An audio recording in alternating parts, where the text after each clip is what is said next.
수에즈 운하가 있는 홍해에서 말입니다. 예멘의 반군 후티 반군이 미사일로 그 바다를 지나는 상선에게 공격을 가했잖아요. 그러니까 세계적인 해운회사들이 나 홍해로 더 이상 못 가 이렇게 선언하면서 말입니다. 세계적인 물류 대란이 발생할 거라는 걸 여러분에게 제가 말씀을 드렸습니다.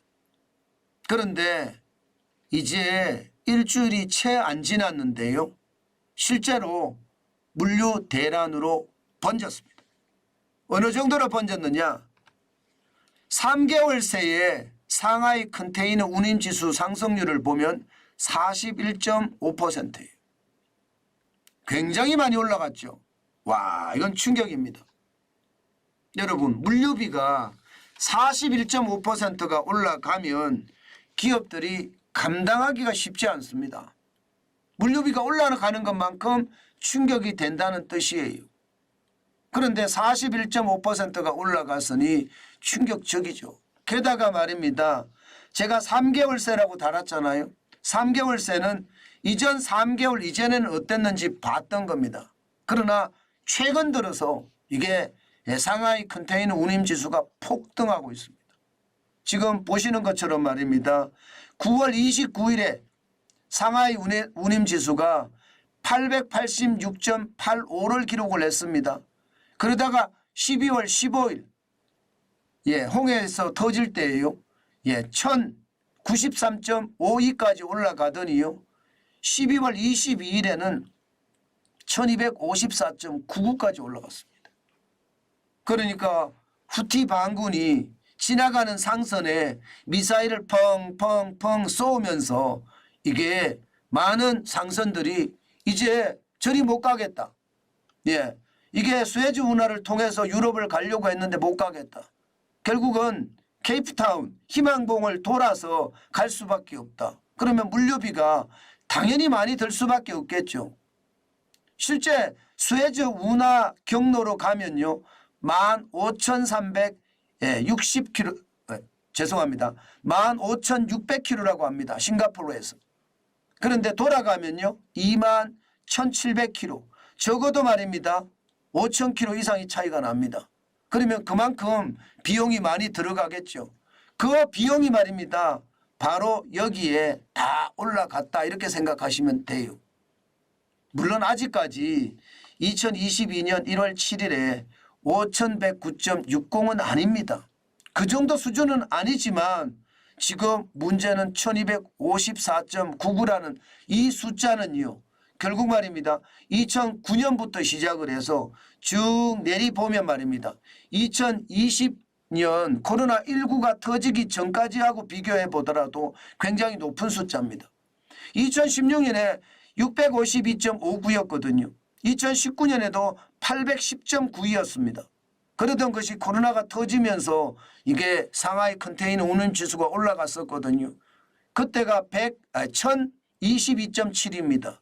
그런데 지금 1254.99 결국은요 물류 대란이 터질 수밖에 없다 이런 얘기가 되는 겁니다.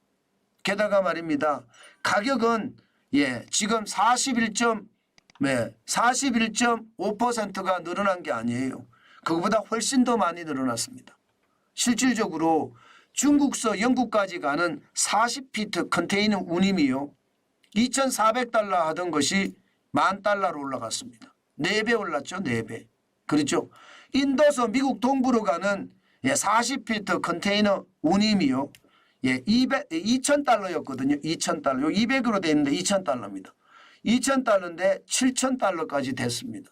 그러면 4배는 아니지만 3.5배가 늘어난 건가요? 한국서 유럽으로 가는 운임도 말입니다. 지금 20% 올랐다고 이야기합니다. 그러면 이게 물류 대란이 아니고 뭐겠습니까? 정부에서도 여기에 대한 대책을 내놨죠. 요즘은 좀 발빠르게 대책이 나오는 것 같아요. 관세를 적어도 내년에 3,200억 정도 내려주겠다 이렇게 이야기합니다. 그래야 될 거예요. 이 물류 대란이 얼마나 심각하면 일주일 새 운임이 4배까지 폭등을 하니까 이게 초비상이죠. 이렇게 되면 매출이 말입니다. 쭉쭉 떨어질 수밖에 없고요. 그 매출은요. 결국은 기업의 영업이익 손실로 나타날 수밖에 없습니다. 저는 물류대란 이거 다시 한번 우리가 곰곰이 봐야 된다고 생각합니다. 자칫 잘못하면 이 충격이 저는 굉장히 커질 거라고 생각해요. 왜냐고요? 여러분 이렇게 가다 보면 유가가 올라가거든요. 미국이 요즘 셰일 오일을 많이 파내면서 유가를 조정해서 국제유가가 그렇게 100달러까지는 가지 않게끔 조정을 하는 것 같습니다. 그렇지만 후티 반군의 상선 공격으로 요즘 국제유가가 올라가기 시작했습니다. 지금 보면 말입니다. 12월 22일 기준입니다. 12월 31일로 되어 있는데 여기 잘못됐습니다. 12월 22일 기준으로 배럴당 73.97달러입니다.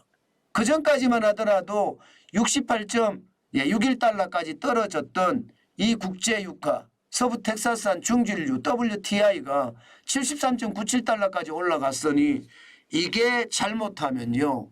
물류 대란에서 끝나지 않고요. 전 세계적인 물가의 또 폭등, 유가가 올라가면 물가가 올라가는 그런 사례가 많이 벌어지거든요. 그런 문제가 또 발생될 수 있다는 것 우리는 시장에서 확인할 수가 있습니다. 그만큼 말입니다. 이 홍해발 충격은요.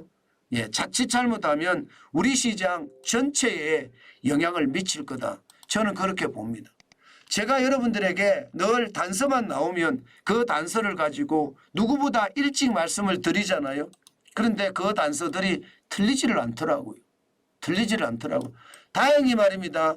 요즘은요. 그런 일이 딱 터지면 정부가 굉장히 기민하게 빨리빨리 대응을 한다는 사실이 옛날하고 다르게 굉장히 빠르게 대응한다는 것. 그것은 어쩌면 말입니다. 다행이다 이런 생각은 듭니다. 옛날에는요. 무슨 일이 터져도 이게 뭐 복지부동이 굉장히 심각했거든요. 그런데 요즘은 굉장히 빠르게 선제적 대응까지 하는 것을 보면 야 우리 경제가 좀 빨리 이제 움직이기 시작했구나. 저는 그런 생각도 조금은 해봅니다. 다행이죠. 그만큼 경제의 중요성을 알기 시작했고 권력도 권력만 추구하는 것이 아니라 대한민국을 더 신경을 쓰고 있다는 게 느껴지니까 진짜 다행이라는 생각 저는 많이 듭니다.